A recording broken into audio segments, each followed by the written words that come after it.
You can't drive like that! Don't put your hands on me, mother. Hey, drop the gun! Drop that gun! Welcome to First Person Defender, where regular people come face to face with unknown attackers. Drop the gun! Drop it! Drop the gun! Come out to me! Drop the gun! And fight their way out. This is First Person Defender. Today on First Person Defender, Todd is a former law enforcement officer, but now he's a civilian. He's used to getting involved with altercations and bad guys, but should you get involved when you don't know what's going on? It's a tough situation. Let's find out what happens right now.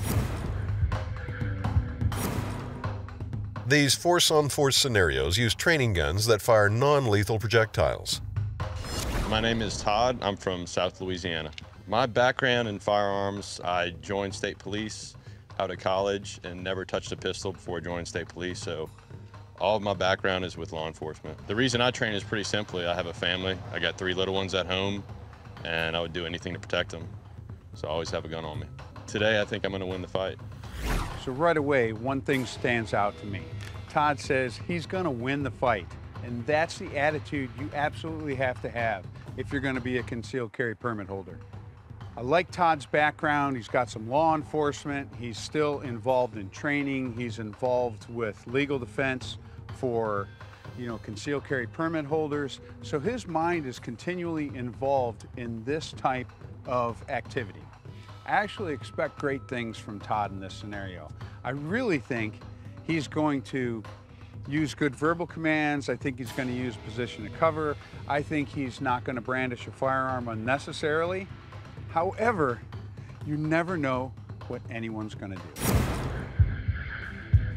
If you carry a gun, you need some type of legal protection.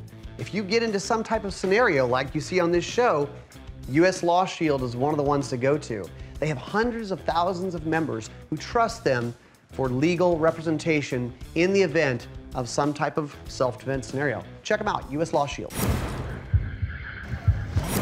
What is your problem? It's almost. You can't drive like that. I can drive like that. It's It's dangerous. not a big deal. You keep your eyes on the road. Nope, Put me in danger. What's your Hey, problem? whoa. No. Hey, What is your problem? why'd you pull me over? Huh? Dude, Why the you This pull is me bull. over? Why the Like pull me that. over? Don't put your hands on me, mother. Hey, man. Stop. Todd, you need to do something, man. Stop, man. Todd, you need to do Asshole. something to stop these guys. Holy crap. Stop.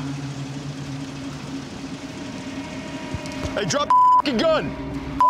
Drop that gun! Ow, ow. Ah. You shoot me.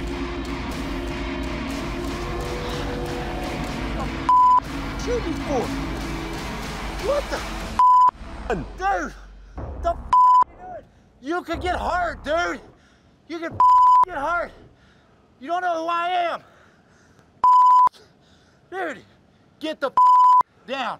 Get on the ground. Index, index, index.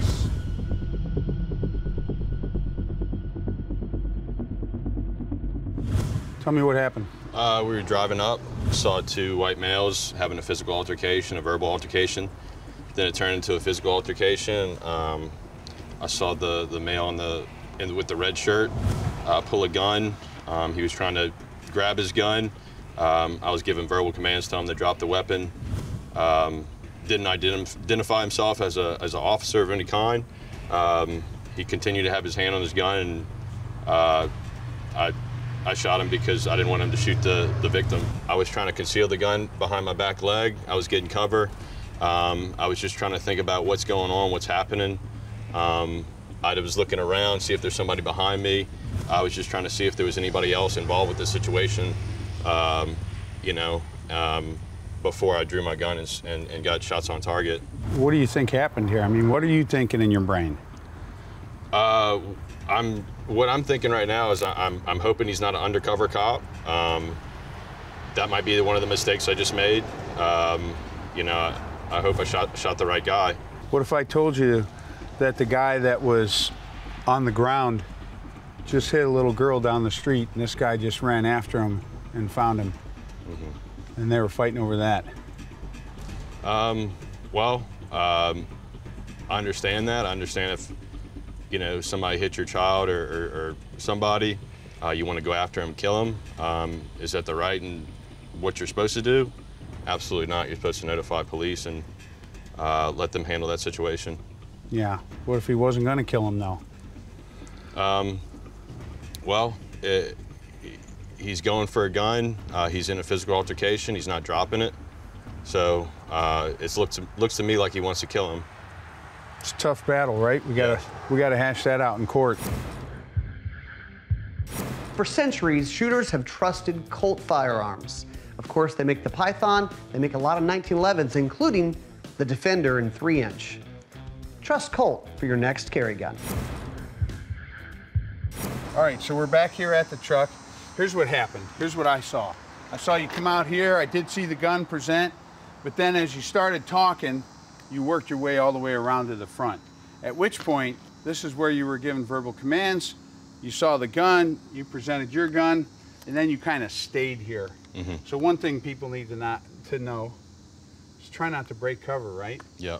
But this is 20, 30-foot shot too, and we got two guys tight. Yeah. Okay.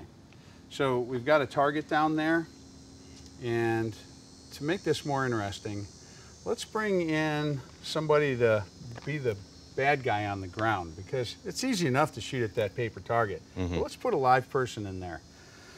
Okay, Jay, let's get you down on the ground in front of that guy. So now we have to worry about not shooting him, right? Because after all, you thought he was the good guy. Yes. So give me your pistol. So from here, maybe I see this gun, I say, drop the gun, get away from the gun, don't use that gun. From here, I decide to shoot. I take a shot, that's a good shot, I put it on target. So I'm pretty confident in my ability to aim, but I know he's moving. So when you shot him once in this side, and then he twisted away from you and you shot him in the other side. There was a third shot that went down range. We still got a good backstrap. But what I'm worried about is people just dumping rounds on people, like emptying their gun. Yeah. You know, let's make conscious decisions. We talked a little bit about this before we stepped over here. And, you know, let's think about, do I shoot him once? Do I shoot him twice? What's going to happen after I first fire the first round? Because these guys are fighting, and it's very dynamic. What do you think about that? Yeah, so it's a different situation. If it's one-on-one, I'm probably going to empty a magazine into somebody if they're coming at me with the gun. But it's a situation where I'm trying to save a life, and I'm trying to hold cover, and I just don't want this guy to grab this gun, grab his gun, and kill an innocent person. So it's a situation I've never been thrown in, not even in law enforcement. So my main thing was, okay, look, I didn't end the threat. I paused the threat. He hasn't pointed that gun at me. Let's contact 911, get police out here, and keep cover down on him, and make sure we identify ourselves to whatever law enforcement agency's coming. All right, so we also talked about having Dick in the truck and using it as rolling cover. Now this is something I don't know that I've ever done this. Now I've done shooting on the move, but not this. So come with me. We're here, we decide we're gonna get back. Dick, get the truck started. Start the truck. Dick, start backing up, back up, back up. Maybe at this point I decide, holy crap, he is gonna kill that guy.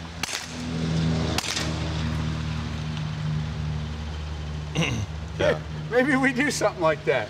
Yeah, and so the reason I did break cover is because I didn't know if they were both bad guys. I was worried about not the red shirt, but the other guy flanking me behind this truck, because I couldn't see much. When I was back here, I could see the gun, but I didn't want the other guy to flank me. So that's why I broke cover. That way I could get a position on him, because I didn't want to get into a situation where run around this truck like a cartoon, you know? All right, let's start it up. All right, you're back in, you're out front, and then you decide, I want to be behind cover and I want to get out of here. So you get up there where you were, all the way out front, right there. And then you think better of it, you start moving the cover. Dick, let's start backing up. Let's start backing up. Get behind cover if he's going to move it. Start backing up. Threat!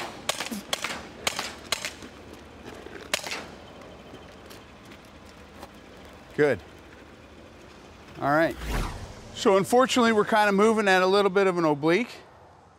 And generally, when we move and shoot, we want to point our toes in the direction we're going so that we don't have our toes and our hips opened up so we don't waddle. And when we back up, we want to go toe, heel, toe, heel, toe, heel. So even in this position, I'm going to change my body and I'm going to move with my feet. So as I move, I'm actually moving toe, heel, toe, heel, toe, heel. So my upper body is super stable as I move to the rear. But we got good hits on target, and we're going to do this again.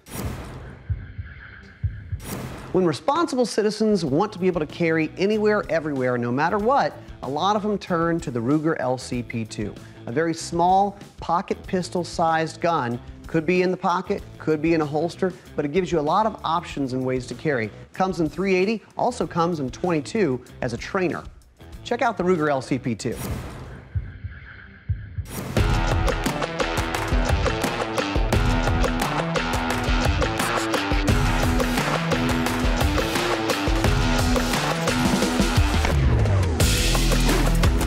If you're like me, you don't always have a gun on when you're at home in the house, but you do have guns staged around the house. So gun pickups are really important. And by pickups, I mean, can I pick that gun up quickly, form that master grip, that modern two-handed high thumbs forward grip? Can I do that quickly and effectively and deliver accurate fire? Well, a lot of shooting ranges don't allow holster work, so why not work on gun pickups? So for me, I'll put the slide forward on this. For me, it's two hands. I'm mating them up, I'm coming up, and I'm delivering that shot as quickly and accurately as I can. So from here, I pick it up, bang, ready to go. So let me load this up, and we'll do it live.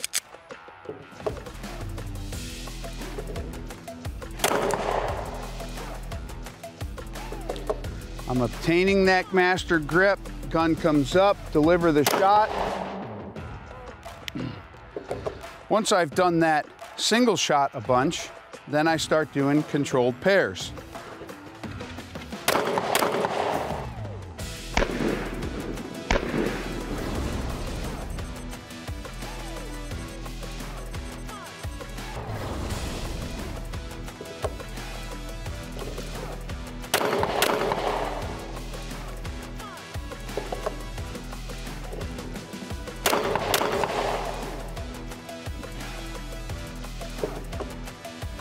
Just like that. So next time you're out at the range and they don't let you draw from a holster, work on gun pickups because they'll be handy around the home.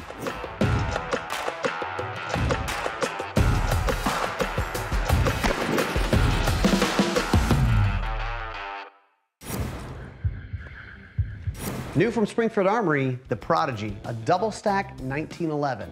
They have it in a couple different flavors and sizes, but this is a gun that is really surprising people with the quality, and the cost is not as much as you'd expect. We appreciate Springfield Armory's support. Go check out the new Prodigy. First Person Defender brought to you by Ruger, U.S. Law Shield, and Springfield Armory. Hey, come on, man. What's your what problem? the you doing? You swerving all over the road? Look, I'm just driving. I'm driving. Here, go ahead and stop. Stop. Here, go ahead, back up. Back up. The man? You know as well as I do. Okay. Back up right here. All right. Oh, keep going. Keep going back. Okay. This man. Stop right here. Get out, Dick. Get out, Dick. Get behind this truck. Hey, stop! Get off each other! Get off of each other! Get off of each other! Drop that gun! Drop that gun! Dick, call 911. Call 911. Send shots fired. We're on 190. Drop that gun! Tell him it's a white male in a red shirt. He just ran into the building we're at. Tell him we're in a green GMC pickup. And somebody's been shot. Right, index, index, index. You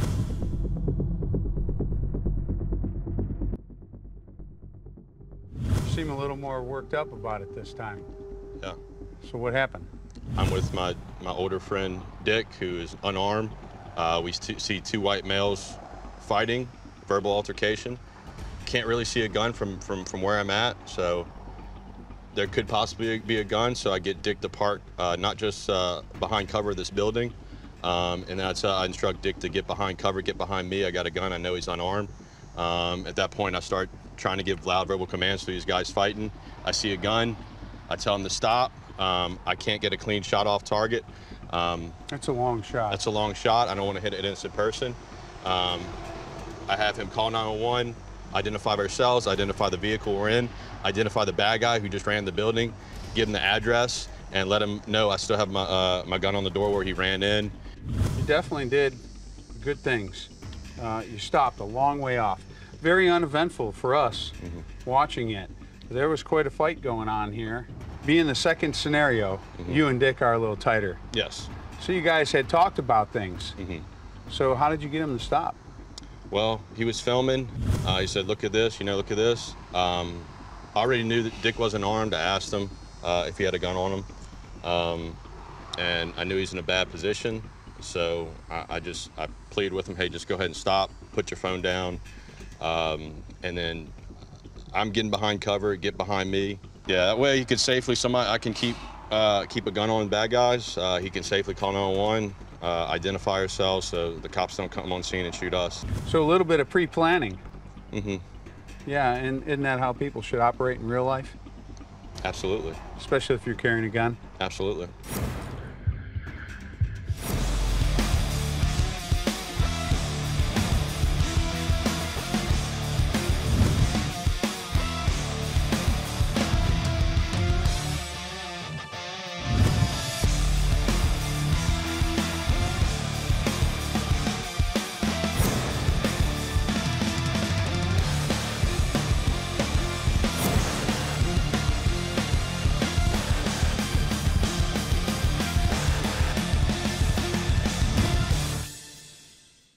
Hey, thanks for watching First Person Defender. Did you know there are more ways to follow what Gun Talk's doing? Like guntalk.com, gundealio.com, the Gun Talk podcasts, and the Gun Talk email newsletter. Follow us, interact with us. Thanks for watching.